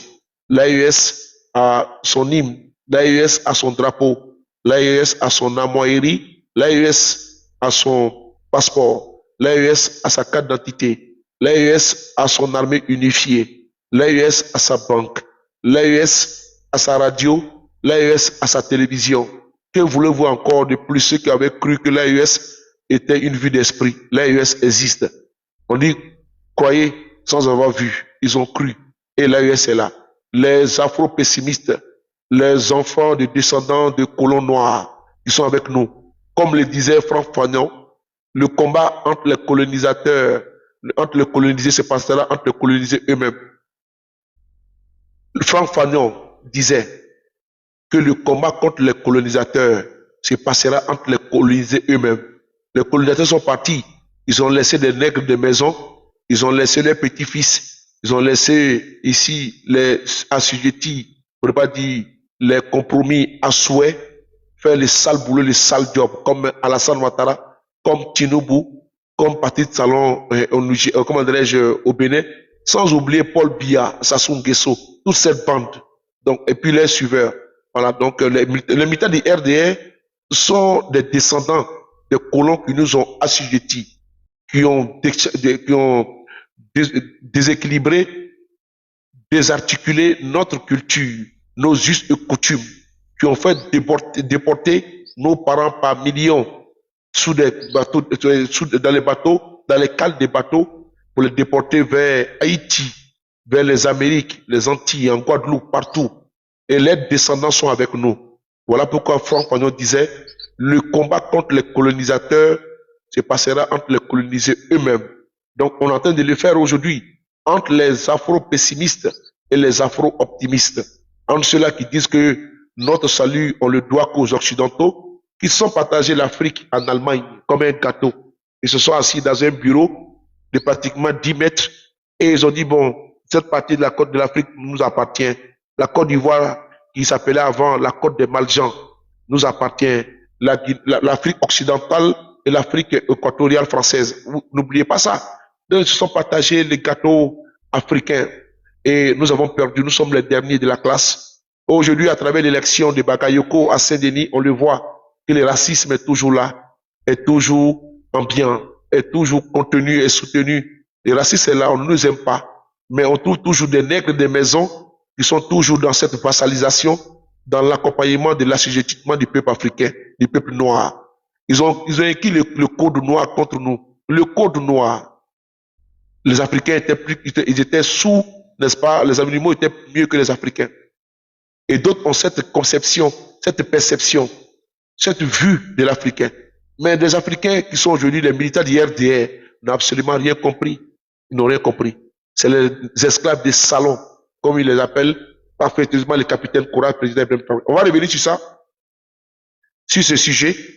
Panne à l'aéroport. J'ai entendu un journaliste, l'ancien rédacteur en chef de Radio France Internationale, Robert Navarro, qui vous écoutez-le. Il va venir confirmer parce que sous le c'était noir, c'était nègre. Donc sous le cas il donne l'information, il n'a pas la bonne peau. Donc quand ça vient de chez les autres, il ne parle pas. On ne les insulte pas. Hein? Oui, oui. Quand c'est les autres qui disent, quand c'est RFI qui donne l'information, c'est bon. Quand c'est France 24, c'est bon. Oui, oui, vous avez vu même dans la filière café cacao, dans la filière cacao, RFI a fait des reportages et France 24. Vous n'avez pas vu chez Charlot là, allez les insulter, hein. Mais quand c'est nous qui en parlons, ils vont nous déverser un torrent d'injures. Mais ne soyez pas étonnés ou surpris. Ils ont été élevés ainsi. Quand je dis élevés, je vais dans la posture bestiale parce que élever, c'est les animaux qu'on élève. Ils s'appellent les ados-moutons. Donc, un mouton, c'est un ruminant. Un mouton, c'est un animal. Donc, quand il dit élevé, je parle de moutons. Et donc, c'est des animaux. C'est eux qui le disent. Hein. Voilà, moi, je n'ai pas dit qu'ils sont des moutons, mais ils disent que nous sommes des moutons des ados. Pour paraphraser ici, si c'est Ibrahim Bakongo. Donc, quand on est mouton des ados, on n'est pas mouton nous-mêmes de son père. Moi, je pense que Je suis mouton de ma maman. Hein. Voilà pourquoi je dis je suis le mignon garçon de ma maman. Et puis j'aime bien ça, le mignon garçon de son papa. Mais les gens ils disent qu'ils sont moutons de Ado. Ils vont écrire des t-shirts et puis ils écrivent derrière, je suis mouton de Ado. Il faut être un enfant bâtard, un enfant, n'est-ce pas, un avorton, pour aller dire qu'on est mouton de quelqu'un. Moi, je ne suis pas le mouton de M. Guillaume Soro. Oui, parce qu'au GPA, il n'y a pas de mouton. C'est pas un parti de moutons. C'est pas un parti de ruminants. C'est un parti d'humains. Nous sommes les bergers qui guidons, n'est-ce pas, les moutons. Et donc, au GPS, nous sommes les dresseurs de moutons. Nous sommes les patrons des moutons. Nous sommes les boss des moutons. Depuis quand mouton va s'appeler boss? Boss, c'est nous. Alors, voilà, Nina a dit que Soulé de Paris est son boss. Hein? Et toi, elle dit que c'est son boss. Et tous ont voté que c'est Soulé qui est leur boss. Ils ont commencé maintenant à tricher. Big up à toi, Nina la Lyon. Il te salue parce que vraiment, tu es inspirante et tu es inspiré. On te triche partout. J'ai même vu Étoile Lyon. J'ai vu Étoile Filante, la copie. Donc, ils nous copient toujours. J'ai vu le frapponneur. Il y a beaucoup de comptes, hein, ils vous copient. Parce que toujours imité, mais jamais égalé. Merci beaucoup à vous. C'est vous qui inspirez les moutons du RDR. Donc, quand il dit mouton, ce n'est pas une injure, hein, je l'ai dit, loin de moi, l'idée de l'insulter. Il y a des cadres, il y a des gênés là-bas, hein, voilà, qui sont, comment dirais-je, RHDP. Donc, je ne vous insulte pas, hein, c'est parce que les sardinards, moi je vous appelle les sardinards, parce que vous aimez la sardine et le pain. Parce qu'à chaque manifestation du RDR, il faut assez de pain et de sardines. Et ils mettent ça dans les bourreaux. Donc, c'est beaucoup huilé. Ils aiment bien ça. Donc, je vais vous faire écouter ça rapidement, puis je vais arrêter le direct parce que je dois sortir les 22h30. Je n'ai pas été long aujourd'hui. J'ai été tapoté en tel les 200 000 tapotages. Ça, c'est le micro de la République. Hein. Vous avez vu, je suis pas à mon aise. Hein. On m'a demandé de mettre, mais je ne suis pas trop à l'aise avec ce micro-là. Je préfère sans micro. Et surtout quand je suis dans la voiture, le micro-là, j'ai cassé. Parce que quand moi je parle, il y a les gestuels africains qui est à moi. C'est inné. Donc, le micro-là, donc, sachez que la prochaine fois, vous n'aurez pas le micro en, comment dirais-je, là, je sens que je n'écris pas. Je sens que ma voix, moi j'ai une grosse voix. Et je sens que c'est à fond dedans. Il n'y a pas de retour. Attendez-moi quelque chose. Il n'y a pas de retour. Oui, tu vois? Je parle doucement, c'est pas mal aussi. Donc, je vois pourquoi les gens qui font les directs la nuit, tu es à la maison, tu sens que, bon, voilà, le son, il est bien amplifié dans les micros et ça transperce, ça perce. Donc, je pense que c'est bon. Voilà. Donc, je pense que, même au bâtard sauté, si la nuit, comme ça, je suis fâché, j'ai même mon matos, au lieu de déranger, que ce soit ou bien non, mais je mets ça et puis je suis sur vous, je suis en train de galoper, akrikata. Bon, on va écouter la vidéo de Robert Navarro, comment dire son enregistrement, et vous allez voir que il va citer qu'il a vu sur les réseaux sociaux. Mais vous avez de la chance d'avoir, et nous aussi on a de la chance d'être parmi vous, d'être avec vous. Vous avez de la chance d'avoir des activistes qui sont cohérents. Je cite ici tous mes camarades avec lesquels nous faisons le combat. Je tenais à les saluer de l'opposition ivoirienne. Voilà, je tenais à les saluer parce qu'il y a une cohérence. Il y a certains qui ont décidé d'aller au RHDP. Il faut les souhaiter bon vent, hein, c'est important. Et l'histoire nous dira qui a eu raison très tôt. Et je suis sûr qu'il ne faut pas se mettre toujours du côté des vainqueurs. Parce que le vainqueur n'a pas tout le temps raison, je crois bien. Et donc, 16 ans plus tard, je pense que ce n'est pas aujourd'hui qu'on doit rejoindre ce parti-là. Voilà, donc avant de franchir le Rubicon, il faut réfléchir plusieurs fois.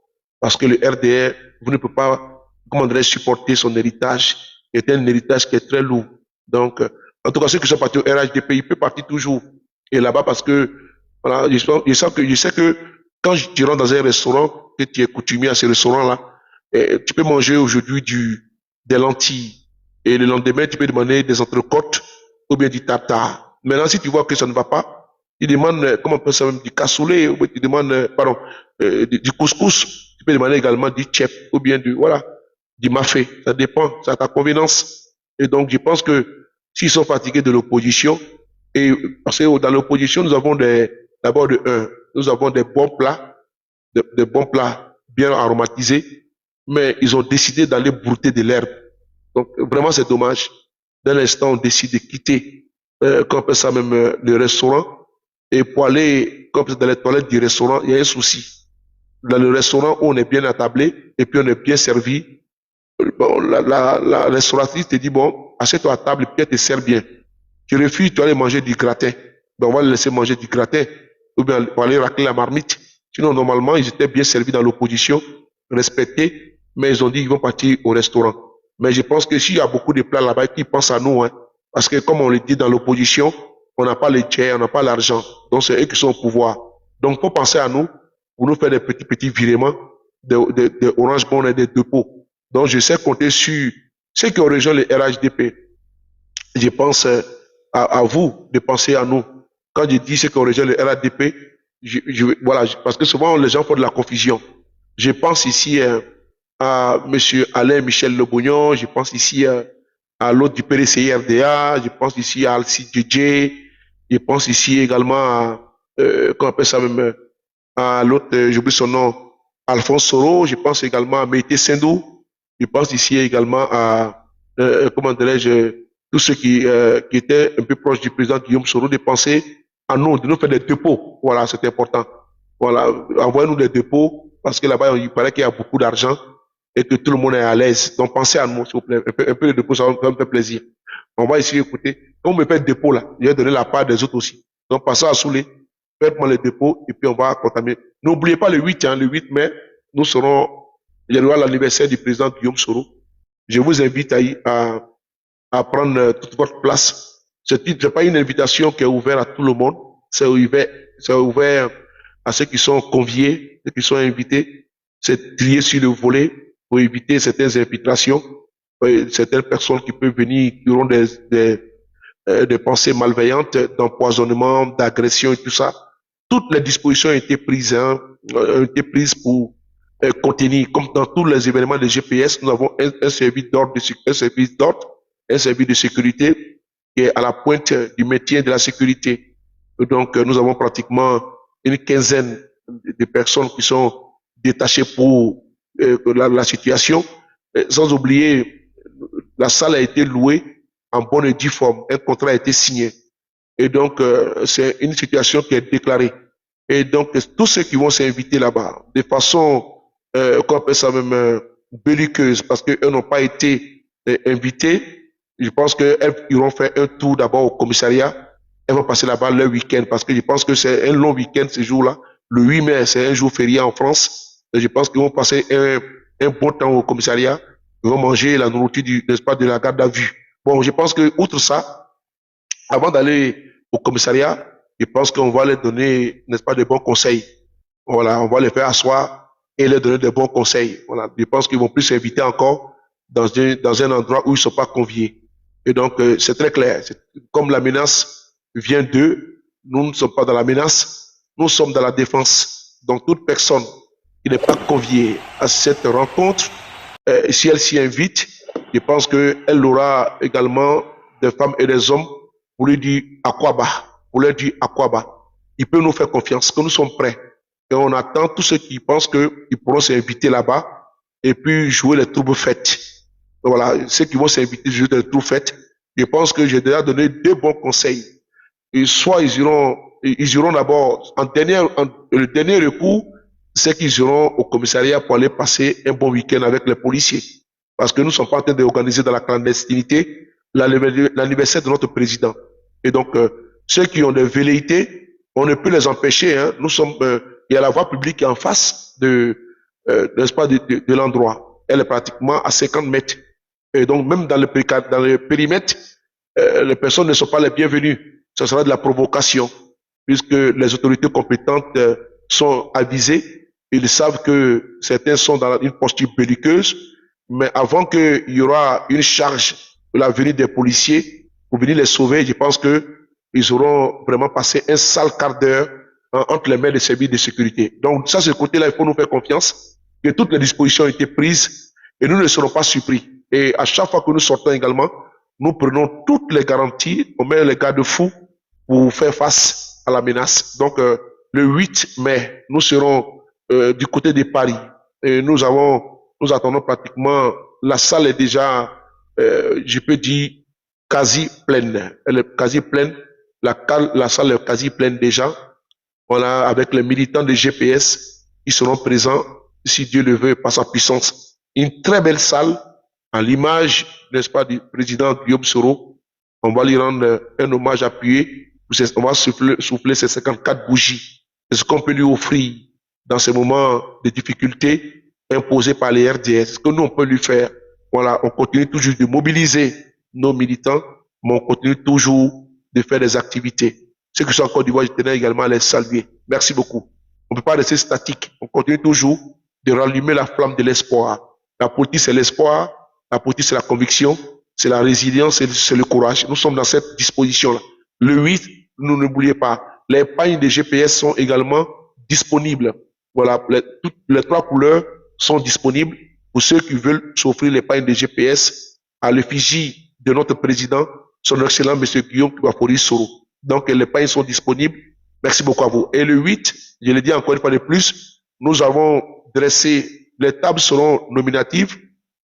Et ces tables-là, voilà, il y aura des couverts, il y aura des plats. C'est pas des plats qui sont préparés à la vente à soi. Non, non, non. C'est des plats, n'est-ce pas, des mets du pays, des plats, un plat de résistance. Il y aura d'abord l'entrée, le plat de résistance, le dessert, composé avec, il y aura beaucoup de propositions. Il y aura des choukouya d'agneau, choukouya de mouton, choukouya de pintade, choukouya de bœuf et, n'est-ce pas, la nourriture occidentale. Vraiment, il y aura de la qualité. Il y aura de la qualité au niveau nutritionnel. Il y aura également de quoi, ce sera un anniversaire avec des panélistes qui vont également donner une conférence. Et cette conférence-là, il y aura, je connais pas les thématiques, hein, mais il y aura des invités qui vont parler politique, puisque c'est un homme politique. Nous allons inviter naturellement nos frères du PDCI RDA, comme nous le faisons à l'accoutumée. Nous l'avons fait dernièrement. Ils seront invités. Une carte de visite sera dressée aux responsables du PDCI, en l'occurrence M. Nestor Kofi, pour les convier, les inviter à prendre part à l'anniversaire du président Guillaume Soro. Très bientôt, on va effectuer un voyage, là je ne le dis pas pour le moment, un voyage politique. Et dans les jours à venir, si Dieu le veut, je serai dans un voyage politique. Et donc, également, nous allons, il n'y a pas de problème, nous allons également inviter nos frères et sœurs du PPACI.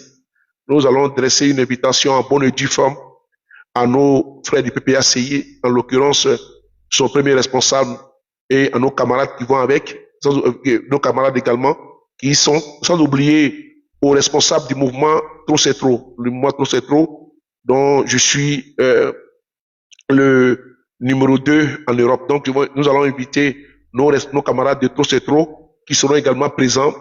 Voilà, ils seront reçus avec respect. Ils auront aussi également le privilège de prendre le micro et de dérouler les discours sans filtre. C'est important. Il dit bien sans filtre. Voilà, ils prennent le micro. On se connaît très bien dans les manifestations politiques et autres. On se côtoie depuis belle lurette. Ce ne serait pas judicieux de ne pas les inviter. Je pense que quand ils ont des événements, ils nous invitent. Voilà, le PDCI nous invite, le PPACI nous invite. Donc, il faut retenir l'ascenseur. C'est très, très important. Voilà, les événements du PDCI, nous sommes invités. Les événements du PPACI, nous sommes invités. On ne peut pas organiser notre événement et ne pas les inviter. Même si les places sont vraiment limitées, je le dis encore une fois de plus, nos camarades du PPACI seront présents, nos camarades du PDCI seront présents, nos camarades du mouvement Trop c'est trop seront présents et ils seront chouchoutés, hein. Voilà, ils seront chouchoutés. Voilà, ce sont nos invités. Voilà, on va les chouchouter, il faut les chouchouter, hein. On va les mettre un service spécial qui va s'occuper d'eux spécialement. Ils vont manquer de rien. Ils vont passer une très belle soirée, une très bonne soirée en notre compagnie. Voilà, parce qu'il faut qu'on mette la barre très haute. Il ne faudrait pas que les Oprah viennent et puis elles se retrouvent ne pas être bien logées. Je sais qu'on nous attend et les rendez-vous, on va relever les défis, voilà, à la hauteur de votre personnalité, du PPACI, du PDCI RDA et du mouvement Trop c'est trop. C'est un anniversaire qui va faire parler, qui va faire jaser. La sécurité sera garantie à 1000%. Le service d'ordre est déjà sur pied et tout est prêt, tout est calé. vraiment, vous pouvez faire confiance que nous sommes en train de travailler. Et ne vous inquiétez même pas. Ne vous inquiétez même pas. C'est un endroit qui est très sécurisé. C'est un endroit, nous avons signé le contrat en bonne et due forme. Et outre la sécurité qui est là-bas, avec les caméras qui sont, n'est-ce pas, dans les encablures et devant tout, sans oublier les services de sécurité, tout, c'est un contrat en bonne et due forme. Et le commissariat se trouve à pratiquement 300 à 400 mètres. Donc, vous êtes sécurisé, hein.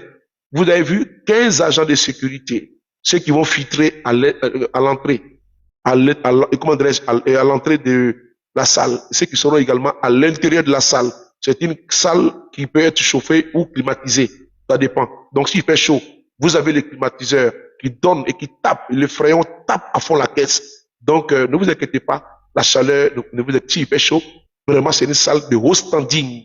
Et donc, vous serez vraiment... non, ce jour-là, c'est pas bon, hein. On dit Yoromai, d'après pas beaucoup.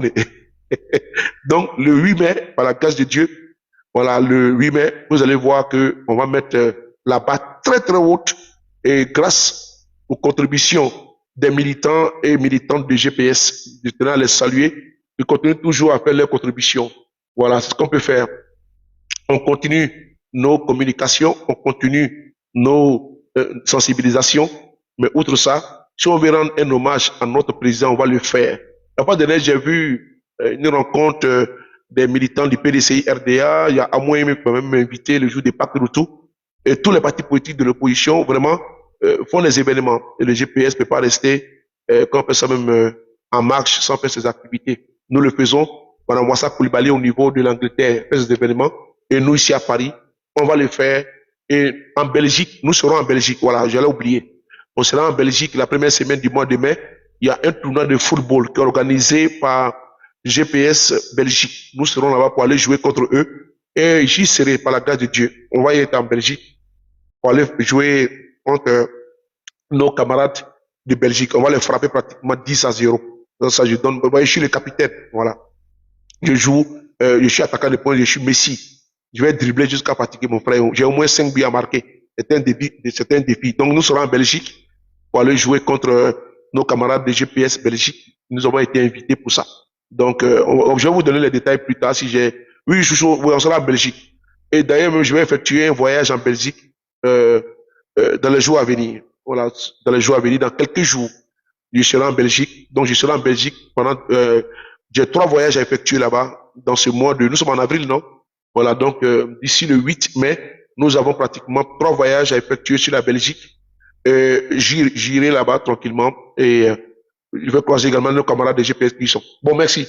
C'était juste le point sur l'anniversaire du président et j'attends toujours ceux qui veulent prendre les pailles. Les pailles sont disponibles. N'oubliez pas que au niveau de la sécurité, tout a été mis en place. Le service n'a pas changé. C'est la même personne et même ça a été renforcé. Pourquoi? Parce que bon, il y aura du monde, il y aura des personnalités. Il faudrait que ces personnes-là soient vraiment en sécurité. Comme à nos habitudes, il n'y a jamais eu de grabuge. Tout s'est toujours bien passé. Et voilà. Donc c'est une salle bien sécurisée et il y a vraiment, c'est une salle qui est très propre. Il y a une très grande cuisine, des toilettes qui sont très propres, vraiment très spacieux. Vous ne serez pas dessus. Merci beaucoup. On va écouter la vidéo que je vous avais dit concernant concernant j'oublie son nom, concernant la coupure d'électricité à l'aéroport d'Abidjan. Vous allez voir qu'ils ont donné raison à Soulé de Paris. On va essayer d'écouter M. Norbert Navarro. Il va vous dire non qu'effectivement il y a eu coupure de courant à l'aéroport d'Abidjan, mais les RDR n'ont pas parlé de ça. Nous saluons tous ceux qui nous donnent toujours des informations et qui nous font confiance. Et je leur dis encore une fois de plus que nous sommes concentrés sur notre communication. Les autres débats, les autres combats périphériques, je le dis, on ne le fera pas parce qu'on n'a pas le temps. Aux États-Unis, on dit time is money. Time is money. Le temps, c'est de l'argent. Et donc, time is money. Voilà, on va pas se laisser distraire avec le débat secondaire, le débat de bas étage. Time is money. Et les Ivoiriens ont besoin de nous pour qu'on puisse parler. Voilà, donc je pense que si on a choisi la communication, les affaires d'Igbéré là, ça il faut laisser ça entre les mains de Mabio, de Les Falsifiables, de Elvis de Milan, voilà, de qui encore là même là, de Leslie, tout ça. Donc, c'est eux qui vont s'occuper des autres de Beret. Voilà, de John, voilà. C'est eux qui vont, nous, on n'a pas le temps de ça. Si à Beret, allez-y sur John, il va gérer ça. Nous, on veut faire la politique, quel que soit le temps que ça va prendre. Donc, partagez les gars, on va écouter ici Norbert Navarro, qui va vous donner une information importante. Merci.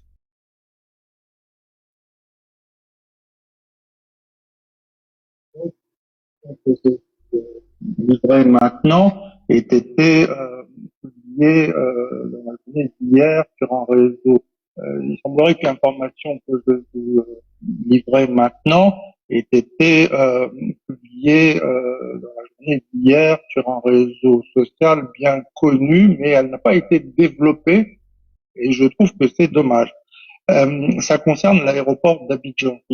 Voilà, dimanche soir, le vol Air France en provenance de Paris, qui devait se poser vers 23h15 à Abidjan, a dû se dérouter sur Lomé, où il s'est posé à minuit. Il est reparti de Lomé à 1h08. Il est arrivé à Abidjan à 2h13, très en retard.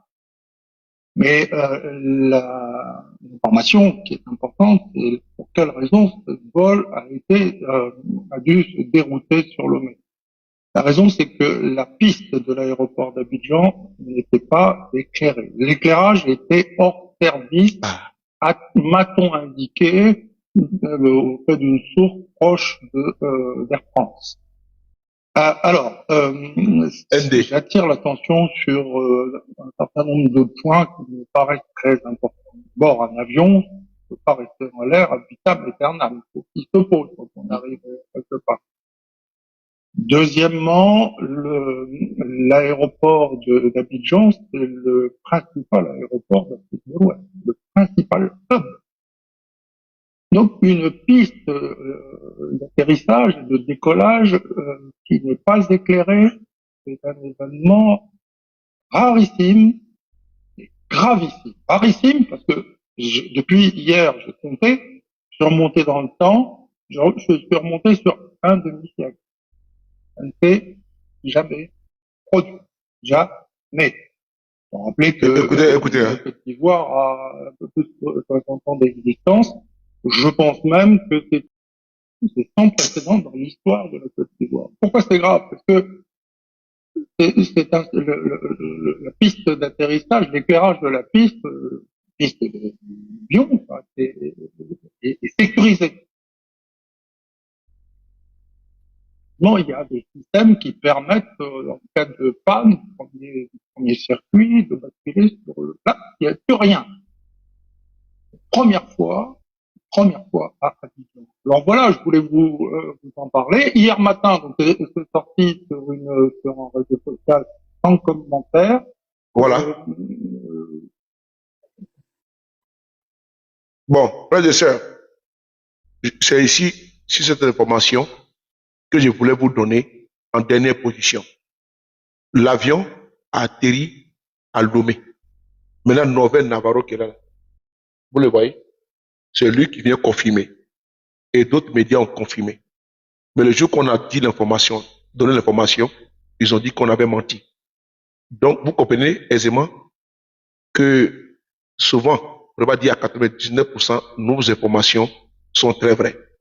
Je voulais vider les deux informations concernant l'électricité, celle concernant les 2 milliards que nous avons fait pratiquement en 1 heure et quelques. Donc, je vous donne rendez-vous tout à l'heure aux environs de 1h30 ou minuit, 1h du matin et de Paris, qui sera 23h et d'Abidjan pour notre deuxième sujet, qui sera sur un autre point, notre deuxième sujet. Et si on continue, là, ici, déjà à 31%, à 11%. Parce que je ne sais pas, vous voyez ici, là, il y a un câble blanc. Quand je suis en direct comme ça, je mets le micro, je ne peux pas charger le téléphone. Donc, je suis à 11%. Donc, je ne sais pas comment je vais faire. Attends, je vais enlever, vous allez voir. Je suis obligé d'enlever ça, regardez ça. Ouais, j'ai les câbles. Ouais, c'est les câbles là que j'ai. Vous voyez? Donc, je suis obligé de brancher. Je branche ça sur le truc là. Donc, je ne connais pas encore. Donc, comment dirais-je, je vais comment dirais-je, le mot me manque là, je vais me familiariser au masque là, pardon, au casque et puis à ce bidule là. Donc, au fur et à mesure, donc, il faut que j'achète un adaptateur qui me permet de pouvoir connecter les tout ensemble, chargeur et tout ça en même temps. Donc, prenez soin de vous. On a eu pratiquement 18 000 personnes qui nous ont regardé. Merci beaucoup à ceux qui m'ont donné les cadeaux. Et je vous dis à tout à l'heure, prenez soin de vous, qu'à chaque jour est une vie et on se lèvera très bientôt avec le même plaisir. Si vous ne dormez pas, rendez-vous à 1h du matin, heure de Paris, 23h, heure d'Abidjan. Merci beaucoup. Oprah, on s'appelle, non?